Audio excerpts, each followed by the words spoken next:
is April 24th, 2024, the day before that time honored NFL tradition that we all look forward to every year. You know what I'm talking about. The time when ESPN, right as the Seahawks are on the clock, decides to go to a commercial break.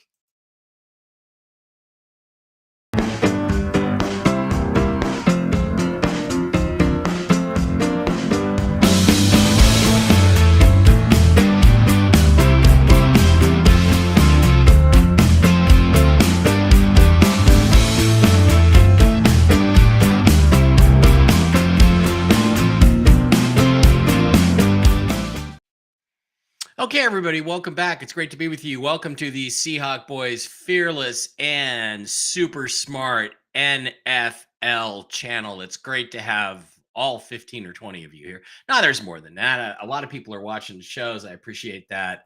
Not a lot of people, but people are starting to watch the shows. We're starting to get some traction here with the channel. And the reason we get traction is because we are different. We actually have a brain. We actually know a little bit about football, and we actually think outside the box, and we're not compromised by, like certain people in the Seahawks YouTube slash Twitter X community who can't really say anything critical about the team or the coaches or the GM because they're afraid they'll lose access. Well, we don't have any access, therefore we can say anything we fucking want to.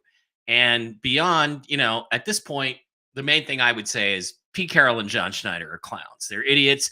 They've screwed this roster up to an incredible degree. And the only question remains now is, was that more Pete than it was John? And is John smart enough to redeem his reputation with this draft? We don't know. We're about to find out. Tomorrow is the big. It's the day before the day before. The day after tomorrow is the no, it's Wednesday. It's the big day. It's tomorrow night. So later on tonight, after Whiskey and Wisdom with Mark Z, Seahawk Boy Dave and I are going to sit down and we're going to do two things. We're going to do exactly what I'm going to do here on my side of it. We're going to do a 2-round pick every pick mock draft, and then we're going to do a 7-round Seahawks only mock draft. Now, there have been a couple of developments in the last couple of days, and one of them is that Rob Staten, one of the few people in Seahawks media and the Seahawks blogverse, Twitterverse that we actually respect, came out with his final horizontal board before the NFL draft. And as we take a look at that, it's pretty, it's not changed a lot, but there is some interesting stuff in there that we want to look at. First of all, in the upper left-hand corner, the only blue chip quarterback he has is Caleb Williams. He has Jaden Daniels as legit round 1. And then down below that, he has Michael Penix Jr. as would take in round 1. Now, we all know at least 5, possibly 6 quarterbacks are going to go in the first round. He also has Spencer Rattler, Drake May, J.J. McCarthy as second-round picks. He has Bo Nix rated as a third-round pick. Despite my extreme respect for Rob Staten, I disagree with him fully on Bo Nix. I've seen him play live. Everything about him screams NFL signal caller. He's got the legs. He's got the arm. He's got the ability to make plays under pressure. And again, I think something that's really been underrated is the guys who are most effective against the blitz in this draft are number 1, Michael Penix, number 2, Bo Nix. Okay, 1 out of every 12 times he is blitzed or pressured, Michael Penix gets sacked, fumbled, or throws an interception. Bo Nix is next at 1 out of every 11. Guys like Jaden Daniels and Caleb Williams are way up there. 1 out of every 3, 1 out of every 4. They can't handle the pressure. I don't know. And this is all Pat Kerwin information from Sirius NFL Radio. I would really like to know where Spencer Rattler falls in that. Now, you guys all know, I mean, as you get down lower into the draft, you've got a bunch of 5th to 7th round quarterbacks. None of these guys are worth taking except Tua Tagovailoa, Tua, as I call him. Tua. If we are unable for some reason to get a quarterback, and there's no reason we can't get a quarterback, with our top 2 picks in this draft, I would consider Tua to be my fallback position because although he's small, he's a playmaker, and you can't teach that. Now, as you look at his blue chips, he's got Caleb Williams, Marvin Harrison, Romo Dunze, Malik Neighbors, Brock Bowers, Troy Fatanu, Talise Fuaga, Chop Robinson, Jared Verse, and I do believe that is it in terms of blue chippers. He's only got a few more guys as first rounders, only one other receiver, two other receivers. Brian Thomas and Lad McConkey. Ben Sinnott is a first rounder. Interesting, may affect how I draft. Olu Fashanu is a first rounder. Darius Robinson. Braden Fisk has moved up into the first round for Rob. I keep calling him Rob Thomas. Rob Staten, Terrion Arnold, and Quinyon Mitchell. Now, I heard yesterday that people think Arnold is going to be the first pick over Quinyon Mitchell, but if the Eagles, for instance, move up, they'll be moving up for Quinyon Mitchell, not Terrion Arnold. Okay, so they agree with Rob on that. Again, there's not a lot of help here. The Seahawks don't really need a tackle. They could use one, but they don't really need one. Most of these guys are tackles. Even Troy Fatanu, who everybody touts as a guard, is likely a tackle, possibly even a left tackle at the next level, at the NFL level. So it really makes things complicated for the Seahawks depending on how the draft plays out. So why don't we slide over to the PFN mock draft simulator and let's just take a look and see how this all falls out according to the latest news and rumors that are out there. Okay, we're going to select number of rounds.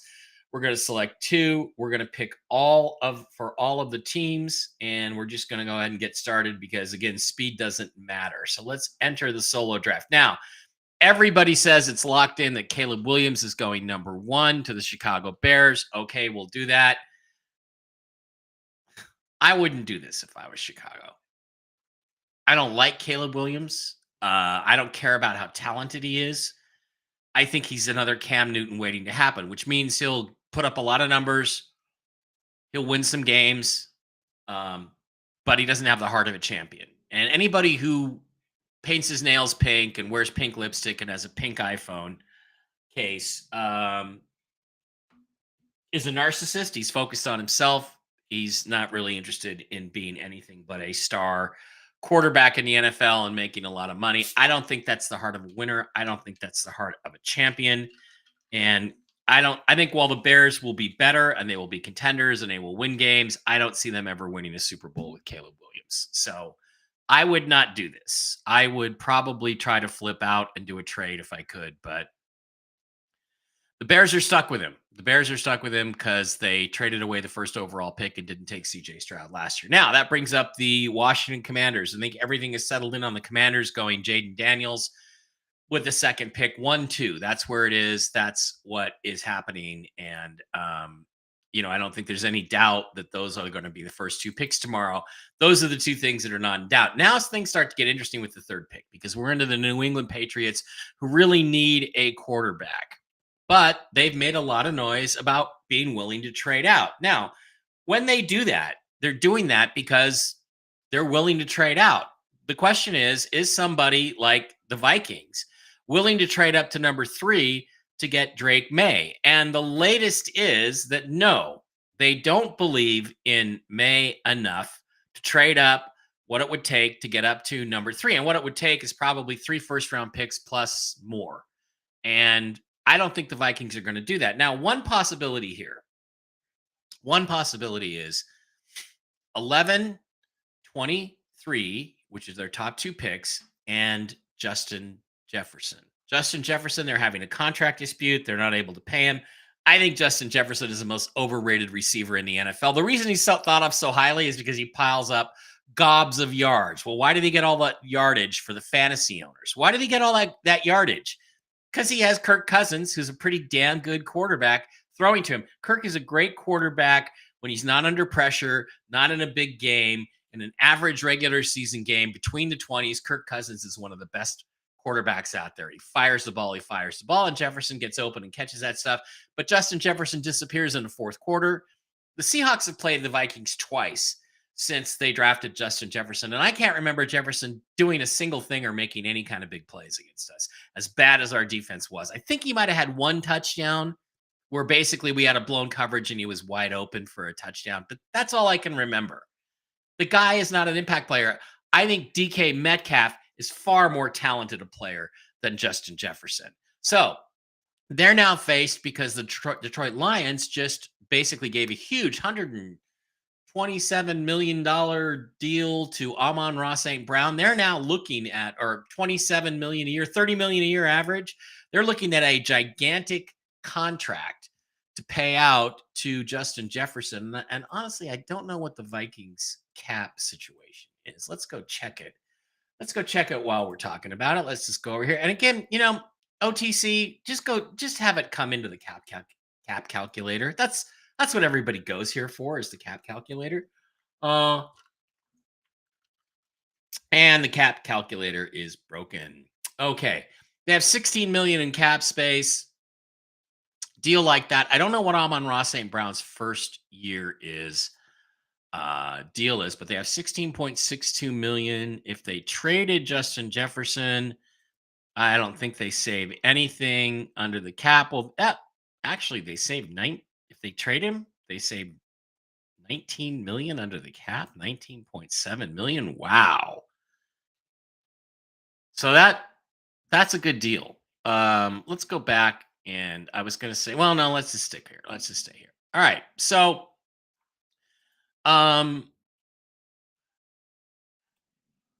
that brings up interesting possibilities.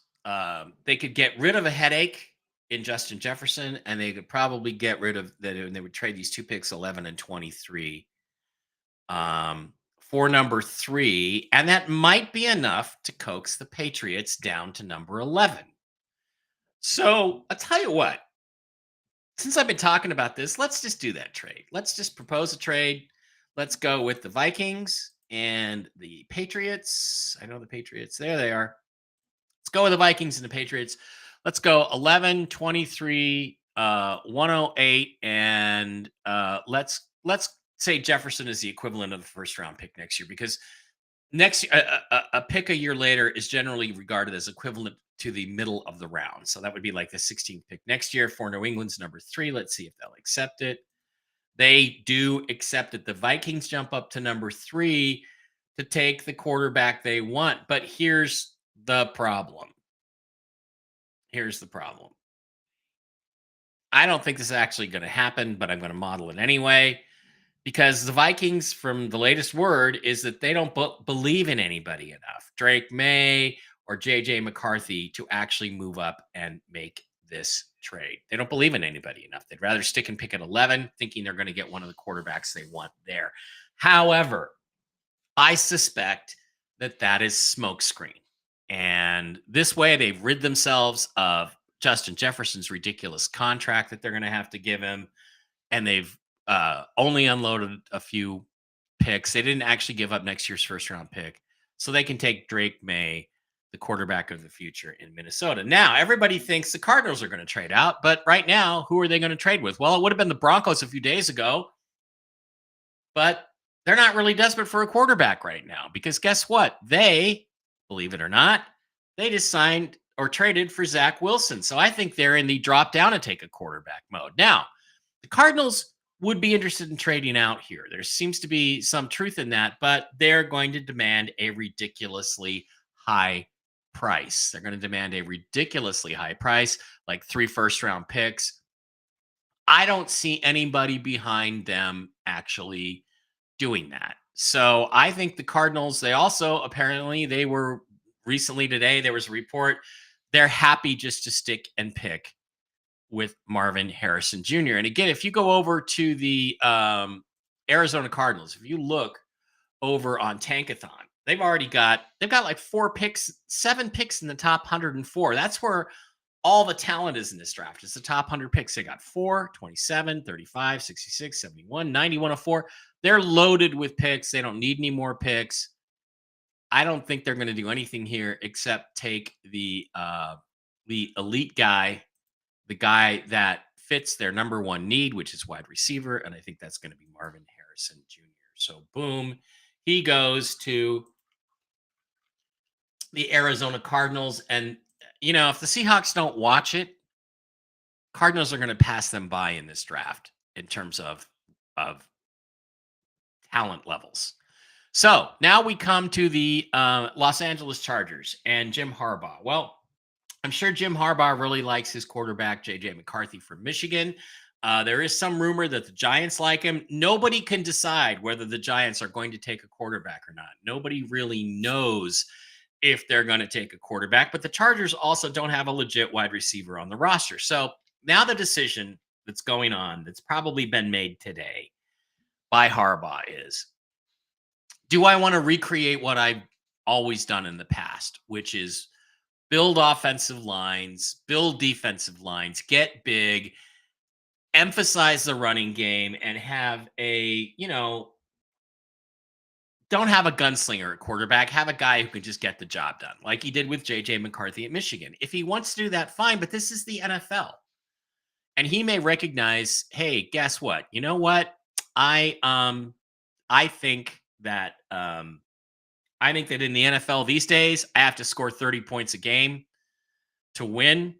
And as much as I like my guy, JJ McCarthy from Michigan, I'm not doing that. So the option here would have been to trade with the Vikings for their 2 picks, and maybe end up with one of the receivers at 11 to add to JJ McCarthy, or to trade Justin Herbert. I don't think he does either one of these things. I think he makes the logical decision. I think he takes the second best receiver on the board. I think that receiver is Rome Odunze of Washington, but most people are modeling Malik Neighbors. I'm going to go with Odunze because he's better than Neighbors. Now, the Giants. The Giants also could be looking for a quarterback.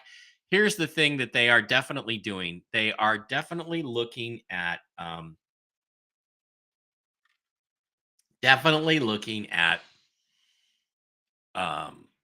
quarterbacks, at JJ McCarthy, or they could be adding what they think is the best receiver in the draft. They could also go for an offensive lineman. I don't think that happens. I think they go for the leftover receiver, whether it's on Dunze or Neighbors. And they'll say, you know what? We'll get a quarterback on the day 2 or day 3. We'll worry about that position again, because they've already got Drew Lock and Daniel Jones there. And Daniel Jones has played well at times. Now we come to Tennessee. So what's Tennessee going to do? Well, I think Tennessee is ripe for trading down. Everybody says, oh, this is easy. Joe Alt, they need a left tackle. They need a left tackle really badly. And Joe Alt is the best left tackle in this draft. So Joe Alt goes right here.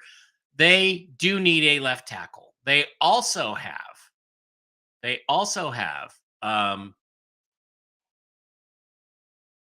lack of skilled playmakers on the offense for Will Levis, the quarterback that the Seahawks should have had last year, the quarterback that they're building around.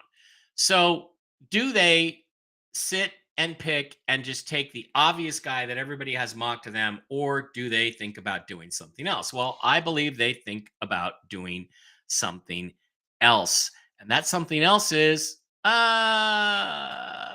we're going to trade out with the Raiders, or look, it comes down to 2 things. Brock Bowers, the tight end from Georgia, or they trade out with the Raiders. Now, what do the Raiders have to do here? The Raiders are thinking, well, we're sitting here. We're going to have to get up in front of New England to get the quarterback that we want. So if we're going to do that, we have to trade with somebody. We have to trade with Atlanta. We have to trade with Tennessee. Atlanta is looking at an edge, but no defensive players have been taken yet. Why? Because this is a shit defensive draft. So the question is, what does Tennessee do? Do they do the obvious thing? Do they take the offensive tackle? Do they surprise and take Brock Bowers, the tight end? Do they trade with the Raiders? The Raiders are going to have to get up in front of New England. I think they're going to take the tackle. They're just going to take the tackle, solidify their backside, and get a receiver in the second round. Because if you remember, Rob Staten's big board, let's go back over there. Let's share this tab. Rob Staten's big board. If you go back over there, look at all these second round wide receivers. McConkey, Pearsall, Keon Coleman, Adonai Mitchell, Xavier Worthy, Xavier Leggetti. Two guys named Xavier. Leggett is, I think, a really good player. So that's what happens. I think they stick and pick because they can do better. They can do good in the second round. They can get a wide receiver there. So now Atlanta is looking at, their top need is an edge. They could use a wide receiver. There's no wide receivers. We're taking at number 8. There is a super talented receiver on the board, however. So why take an edge who, again, if you go back and look at the edges, Chop Robinson and Jared Verse are considered blue chip. But let's be honest. This is what I'd like to ask Rob if I could have him on my show. Do you think that Chop Robinson and Jared Verse, how do you rate them against Will Anderson, who went, number 3 or 4 or 5 to the Texans last year and was defensive rookie of the year and had, 8, 9, 10 sacks? Because I don't think that either one of them is as good as Will Anderson was. So do you take an edge guy or do you take a value pick? A value pick at number 8. I think you take the value pick. I think you take the guy who can score touchdowns. You give the guy to Kirk Cousins to throw to, Brock Bowers, that other tight end, Kyle Pitts. They'll either move on from him or trade him, or they will run more 2 tight end sets. That's what I think they do. Now Chicago just took Caleb Williams. They need to do something to help with the offensive line, the top receivers, and possibly the tight end they really wanted. Brock Bowers just got taken off the board. What do the Bears do? I think the Bears look to swap out. So this is where I see a trade. The Raiders, because the Bears only have 4 picks in this draft. So they need more draft picks. So we're going to do a proposed trade. We're going to go with the Raiders. They're going to trade up to Chicago's spot. They're going to offer 13 and 44 for 9. Let's see if the Bears will take that. They do. They get the second round pick. The Raiders come up and they take their quarterback right here. The problem is, who's their quarterback? Well, JJ McCarthy is liked by a lot of teams. The far better player is Michael Penix Jr., who's rated 28. Boom. Penix goes to the Raiders, and all they had to do was give up a second-round pick to get the next Daryl LaMonica. I can't call him Ken Stabler because his arm is 1,000 times better than Ken Stabler. So they get their quarterback. Now the Jets are sitting here. Well, what are they going to do? Well, they probably would have liked to have Brock Bowers slip to them. Didn't happen. Let's just go ahead and get the guy that's going to protect Aaron Rodgers' backside left tackle. That's not Oli Fashanu. It's Talise Fuaga from Oregon State. Boom, there he goes. That now leaves the New England Patriots with a chance to take their quarterback. Okay, they acquired extra picks. They now have 3 picks in this 2-round draft that we're doing. They can take J.J. McCarthy here. Now, the Broncos could have been interested in J.J. McCarthy, and they would have had to leapfrog over the Patriots. But again, they just traded for Zach Wilson. They seem to still be under the delusion that Sean Payton can work with quarterbacks, which he can't. So I think the Broncos aren't going to trade up. I think they're going to trade out. I think that the Patriots are going to take J.J. McCarthy at number 11 right in front of them. And that's going to upset some Broncos fans. Want them to get their quarterback of the future, but it's not going to be in the first round of this draft, at least not right quite yet. Now, so what do the Broncos do here? Do they stick and pick? Do they take an edge? Do they take, another corner? They do have Patrick Surtain to trade. So theoretically, they could have traded up and, could be the Broncos. I've got all these trades being made by the Raiders, by the Broncos, or by the Vikings. Those all make sense. The Broncos, do they trade? I think they look to trade out. The question is, who's going to trade up with them? And again, there are no defensive players off the board. So their 2 biggest suitors for the 12th pick are going to be the Philadelphia Eagles and the LA Rams. I think the Rams are going to trade up here. The edge is their number 1 priority. So the Rams are going to make a selection. They're going to trade with Denver. They're going to say, okay, we'll give you 19 and 52 for 12. Let's see what the Broncos do. They accept the trade. Okay, boom. So the LA Rams move up. They take the edge guy that they want. Is it Dallas Turner? Is it Liatu Latu? Is it Jared Verse? Um, I think in this particular case, it is Jared Verse. That is the guy that they are going to be looking for in this particular spot. Bang, he goes to the LA Chargers. Now the Bears have traded back. They picked up an extra second round pick. They have a need at edge. They could get some blockers for Caleb Williams, but again, I think the guy that they like here, the guy that they can afford to take some risk on, is going to be, well, Rob has Chop Robinson. It's going to be an edge here, I think, if they stick and pick. Um, Dallas Turner makes some sense to pair. They were trying to pair with somebody with Montez Sweat. Let's go with Chop Robinson. Let's stick to Rob's board and say he's a better player. Now you have a situation where you're looking at the Saints. They need tackles, they need guards. Why not take a guy who is a tackle and a guard? Troy Fatanu from Washington goes there. He's a better player than Oli Fashanu. Now we come to the Colts. Well, the Colts need wide receivers, corners. They also want edge guys. They were probably thinking about trading up here. The Colts are a team that could trade up. The Jets, for instance, could trade back with the Colts and still pick up an offensive lineman here.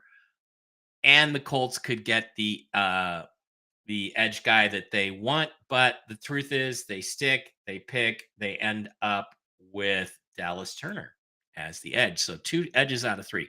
Now we come to the Seattle Seahawks. Well, do they take a risk at Liatu Latu? Their 2 favorite offensive linemen are off the board. And let's face reality, the Seahawks' number 1 need is actually quarterback. It's not any of these other positions. It's not linebacker. It's not offensive guard. It's not offensive tackle. It's none of those things. So they're going to look for a trade partner. And believe it or not, they're going to find one. The Philadelphia Eagles are going to make a proposal to the Seattle Seahawks. And they're going to say, you know what? We know you're desperate. We've got 2 second-round picks, but we know you are desperate. We'd like to just offer you a third, but we don't have one. So we're going to offer you 22 and 53 for 16. They're going to propose that to the Seahawks, and the Seahawks are going to accept it. So the Eagles are going to jump up, and they're going to take Quinyon Mitchell, the top corner in the draft, because corner is a desperate need for them. That upsets the Jags, who probably were looking at, I don't know, offensive tackle, wide receiver, edge even. They could do a lot of different things here. Logically, everybody says corner is their biggest need. So let's just have them take the next guy, Terrion Arnold, leaving the Bengals on the clock. Well, the Bengals need offensive and defensive line help. Olu Fashanu has gone too far. I think the Bengals just say, look, we're going to take the offensive lineman. Now, the Broncos have dropped back. They are still looking at quarterback. They probably want to drop back further, but who's going to come up? Who is out there that needs to make a trade for a player that's not going to be there on the board when they draft? And one team I could think of is the Buffalo Bills. The Bills are probably thinking we're going to have to come up and get somebody. So what we're going to do is we're going to make an offer to the Denver Broncos right here. Buffalo Bills are going to trade with the Denver Broncos, and they are going to offer them 28 and 128 for 19. It's a 4th round pick, not a third. It's been rejected. Okay, so we're going to have to sweeten the pot. Let's try it one more time. We're going to go with the Buffalo Bills. They're going to also trade with the Denver Broncos, and they're going to go 28, 128, and 144 for 19. That's been rejected. All right. We're going to try it one more time, and then we're going to give up on it. Trying to make a trade here. So the Bills are going to trade with the Broncos. If I was the Broncos, I would have taken that last deal. 128, 133 for 19. And it's been rejected. All right. Broncos are stuck. They're going to have to stick and pick.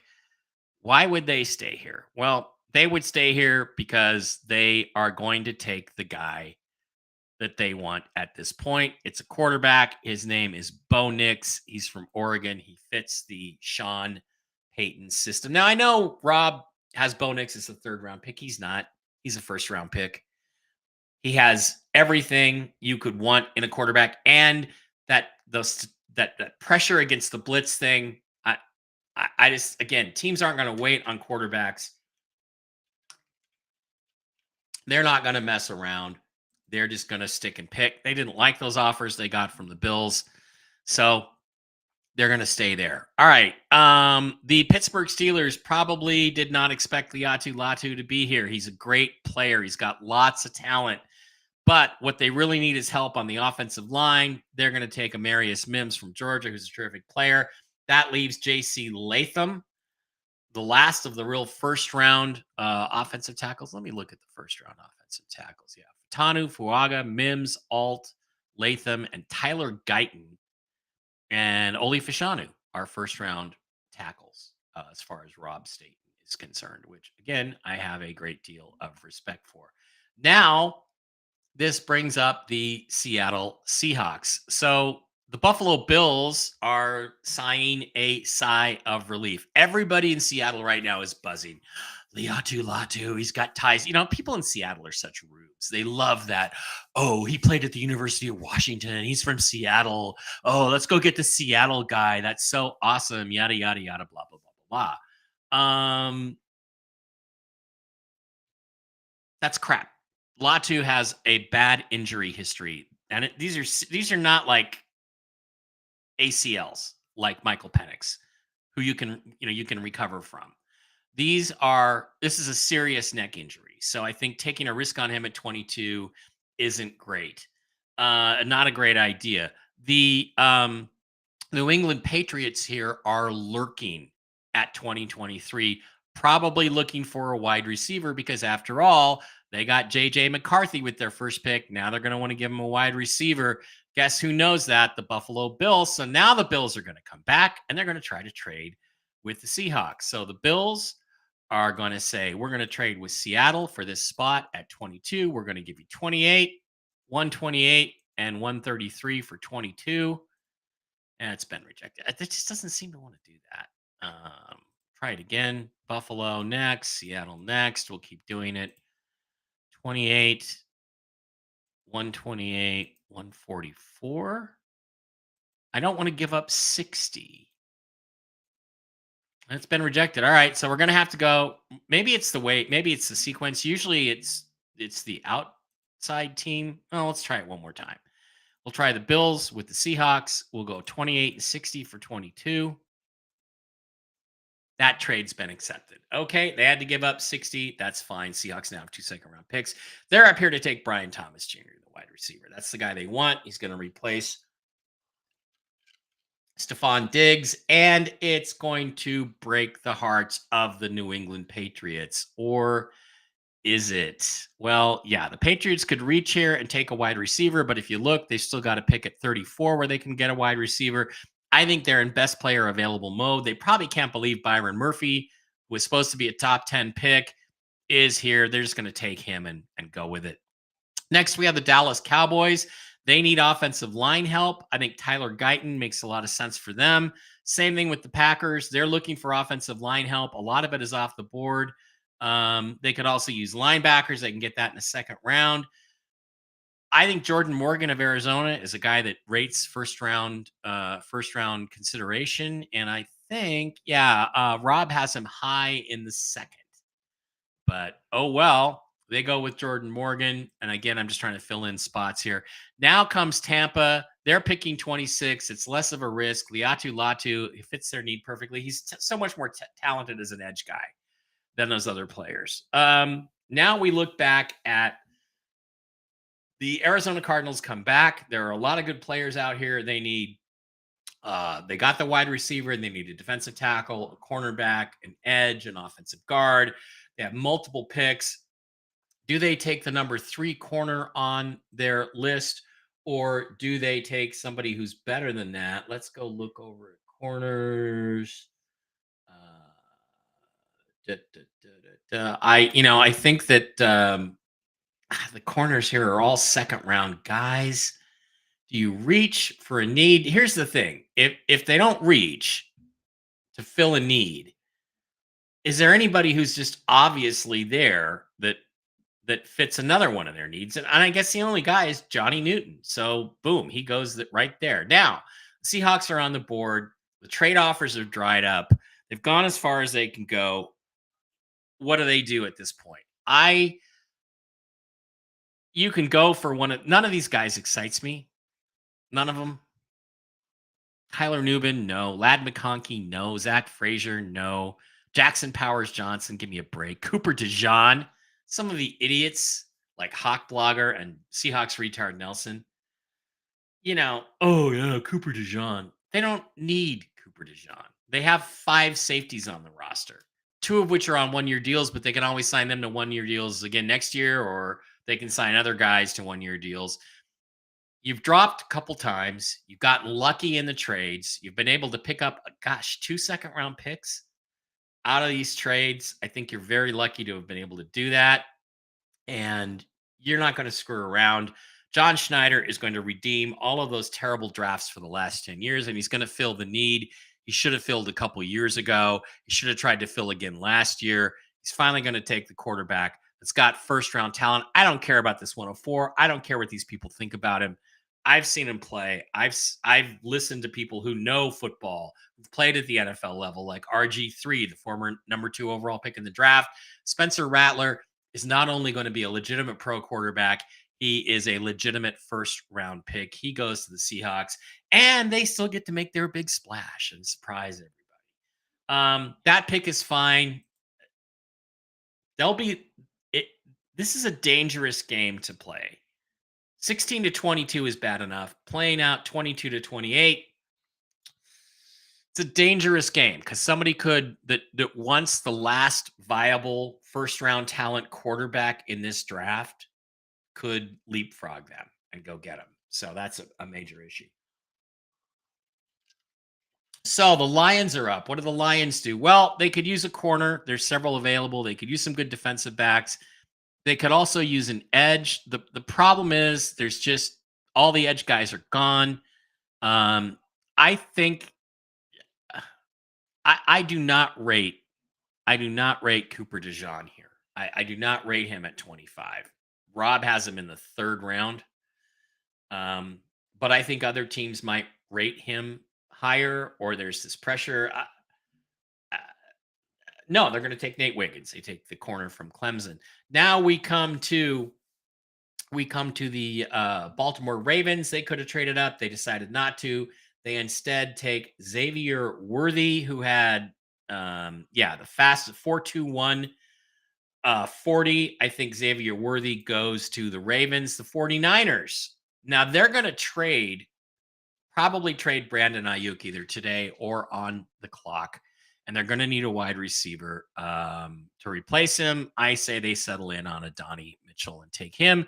Guess who else needs a wide receiver? Guess who else? The Kansas City Chiefs.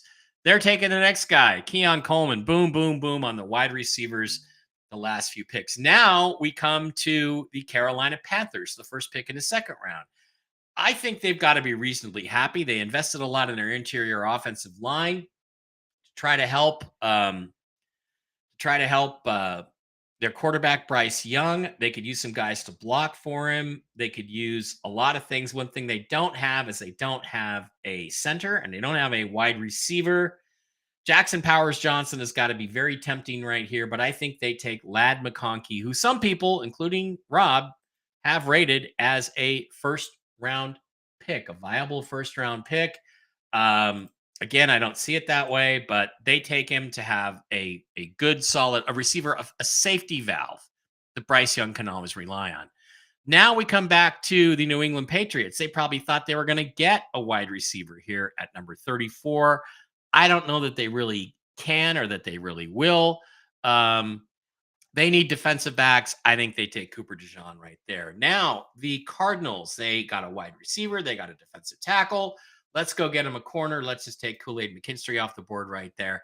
The Washington Redskins. Okay, they took a quarterback first. They also need some offensive line help.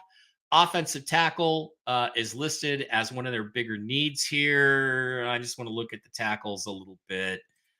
Um, Kingsley Sumiatria is definitely rated up there. Let's see where. Yeah, Rob has him as a fringe second, third round guy. So why don't we have them jump back and take Roger Rosengarten, the offensive tackle from Washington, who is a pure, real offensive tackle. Now the Chargers. Chargers took Romo Dunze, their wide receiver, in the first round. They still need corners. They still could use an offensive tackle. I think they can afford to take a risk on Kingsley Sumiatia. So after that, the Chargers, I think, go all defense. Now, the Tennessee Titans, they went tackle in the first round. They took Joe Alt. That's a pick I don't feel very good about. I still think they'll probably take an a guy who can score touchdowns. They still need a wide receiver. Do they reach? Do they get somebody? I'm going to give him Jalen Polk, the next wide receiver on the list from Washington, because they need some outside guys with some speed. That brings the Carolina Panthers back onto the clock. They took Lad McConkey, the wide receiver. They could go get a center. Jackson Powers Johnson is still sitting there, but I don't know if he's a good fit for them. I don't know if they need a center. It says they need a center. All right, let's give them Jackson Powers Johnson. Now the Redskins. Quarterback and offensive tackle, they addressed those. Now they need a corner. TJ Tampa will go to them. The Packers have 2 second-round picks, right? Yeah, they have 58 and 41. I think at 41, they're in best player available mode. They can use an inside offensive lineman. They'll go with Graham Barton, the guy that a lot of people have the Seahawks taking. That would be foolish. Now, the Houston Texans are on the board for the first time. They need defensive tackles. They need cornerbacks. They need offensive tackles. They need linebackers. They could also use maybe an edge guy. How about we give them? I don't like any of these guys. I don't like any of these guys. Let's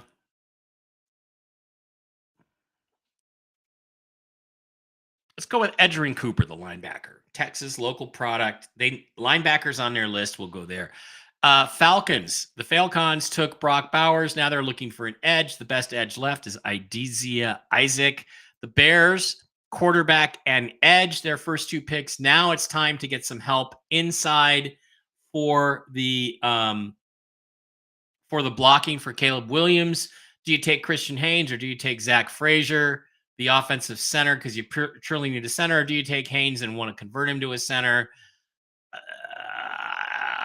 Haynes, he's a better player. Same thing with the Saints. They're going to go now. Offensive line with their second pick. They go Cooper Beebe. So now they've got Fatanu and Beebe. They have a much improved offensive line.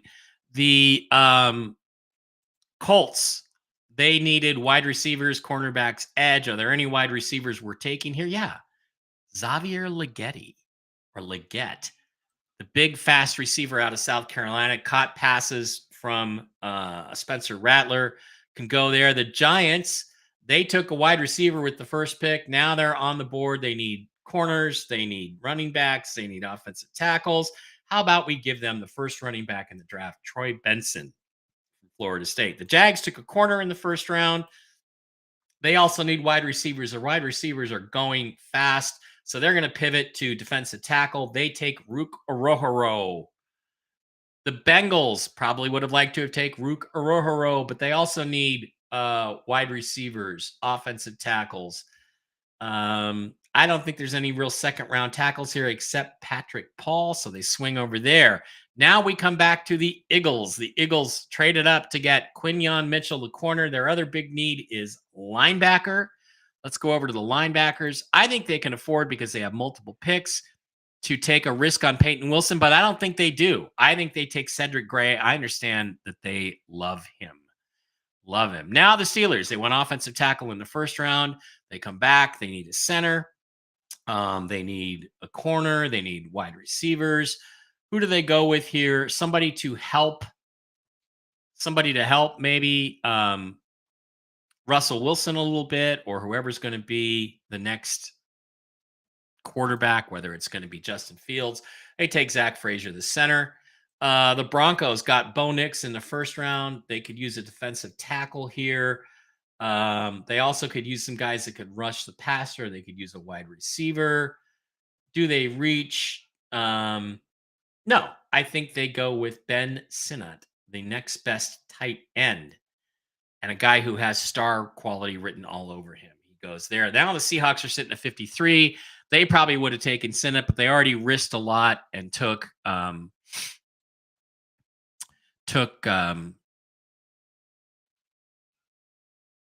Spencer Rattler in the first round. Sorry. They got a lot of guys staring them in the face, a lot of defensive players. Their biggest needs on the defensive side of the ball are defensive tackle and linebacker. I think they take the risk. They go with Braden Fisk, a defensive tackle from Florida State. That's okay by the Cleveland Browns because they also want a defensive tackle. They're going to take Michael Hall Jr. from Ohio State. Now, the Dolphins, they got an offensive tackle in the first round. They could use a guard. I don't think there's any guards up here that are really all that great for them to take. They could also use a defensive tackle. I think the tackles start to fly off the board here. I think they go with Chris Jenkins of Michigan.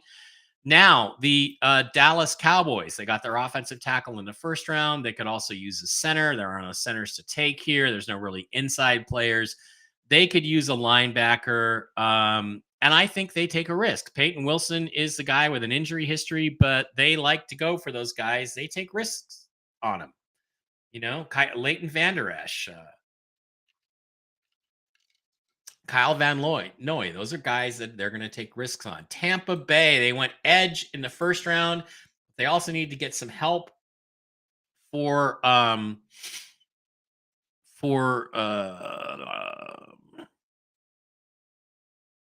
who's the quarterback? Anyway, I think that they come back here with a corner and go with Max Milton. The Green Bay Packers, they need help at linebacker, at edge. They probably would have taken one of the linebackers, cornerback. I think they just go with Ennis Rakestraw right there. Baker Mayfield, sorry. They're going to have to wait on that. Now the Houston Texans take the big risk, the guy with all the problems, the guy that nobody seems to love, but he is a local Texas product. Where is he? T'Vondre Sweat. Did I go past him? Did I go past T'Vondre Sweat? Search. Yeah, T'Vondre Sweat. Kaboom. He goes right there. So what does that leave the Seahawks at 60? Well, the Seahawks so far have gotten a quarterback. They've gotten the defensive tackle. Now I think they switch over to the offensive side of the ball. Mostly right now, it's wide receivers. But Christian Mahogany is there. Cedric Van Pran is there. Is guard or center a bigger need is the question. A lot of people like a lot of players here. I think they just go with Christian Mahogany from Boston College. Just fill out that pick. The Detroit Lions, they need an edge. They need a corner. They went corner in the first round. Let's go edge in the second round. Let's go find where is he? There's no edges in this range. I overestimated it. So I guess they do the fallback position and they'll go with a wide receiver and take Ricky Pearsall, the speedy wide receiver. Okay, so these teams all went wide receiver at the end of the first round. Chris Braswell was there. Fuck you, Dave Barra. So the Baltimore Ravens are going to come back and go with a defensive lineman. Trying to think of who would be a good pick for them here. Let's just say Darius Robinson. The 49ers cook a wide receiver. They now need a defensive back to go with it. There really aren't any good ones. We'll go with Saints Thrill. And then the Kansas City Chiefs also need to go back with a defensive back, Tyler Nubin. And that ends the 2-round mock draft. So, yeah, did we get a little bit ragged in the second round? Yeah, we did. But here's the cool thing. The Seahawks ended up with the guy that they needed the most, one of the top 7 quarterbacks, Spencer Rattler. Braden Fisk, the defensive tackle, is kind of a luxury pick, and Christian Mahogany is a necessity pick. at number 60. They went with their needs. They got off to a good start, and they have more picks available in this draft. So we had a lot of trades. It's not going to happen this way. Teams are going to trade up that we don't expect to trade up. Teams are going to trade down that we don't expect to trade down. But that's the best we can do. There's our first two round mock. We really should limit it to the first round, I think. So, anyway, Seahawk Boy Dave and me will be on later on tonight after I do Whiskey and Wisdom, and we will go from there.